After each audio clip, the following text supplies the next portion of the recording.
آپ سے ہوگی بات۔ یہ واقعہ ایک سعودی نوجوان کا ہے۔ یہ اپنی زندگی سے مطمئن نہیں تھا۔ اس کی تنخواہ صرف 4000 ریال تھی۔ شادی شدہ ہونے کی وجہ سے اس کے اخراجات اس کی تنخواہ سے کہیں زیادہ تھے۔ مہینہ ختم ہونے سے پہلے ہی اس کی تنخواہ ختم ہو جایا کرتی تھی اور اسے قرضہ لینا پڑتا تھا۔ یوں وہ آہستہ آہستہ قرضوں کی دلدل میں ڈوبتا چلا جا رہا تھا اور اس کا یقین بنتا جا رہا تھا کہ اب اس کی زندگی اسی حال میں ہی گزرے گی۔ باوجود یہ کہ اس کی بیوی اس کے مادی حالت کا خیال کرتی، لیکن قرضوں کے بوجھ میں تو سانس لینا بھی دشوار ہوتا جا رہا تھا۔ ایک دن وہ اپنے دوستوں کی مجلس میں گیا۔ وہاں اس دن ایک ایسا دوست بھی موجود تھا جو صاحب رائے آدمی تھا، اور اس نوجوان کا کہنا تھا کہ میں اپنے اس دوست کے مشوروں کو قدر کی نگاہ سے دیکھتا تھا۔ کہنے لگا کہ میں نے اسے باتوں باتوں میں اپنی کہانی کہہ سنائی اور اپنی مالی مشکلات اس کے سامنے رکھی۔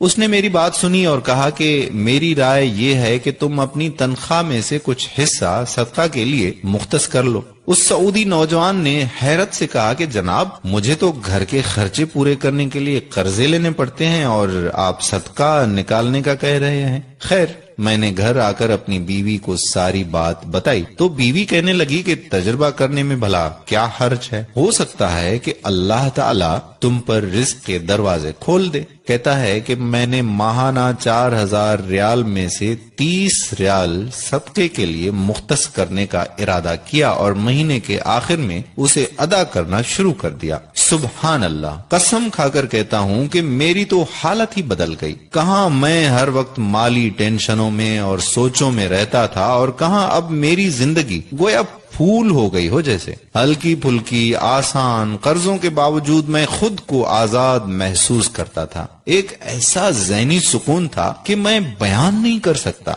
پھر چند ماہ بعد میں نے اپنی زندگی کو سیٹ کرنا شروع کر دیا، اپنی تنخواہ کو حصوں میں تقسیم کیا اور یوں ایسی برکت ہوئی جیسے پہلے کبھی نہیں ہوئی تھی۔ میں نے حساب لگایا اور مجھے اندازہ ہو گیا کہ کتنی مدت میں انشاءاللہ قرضوں کے بوجھ سے میری جان چھوٹ جائے گی۔ پھر اللہ جل شانہ نے ایک اور راستہ کھولا اور میں نے اپنے ایک عزیز کے ساتھ اس کی پراپرٹی ڈیلنگ کے کام میں حصہ لینا شروع کر دیا۔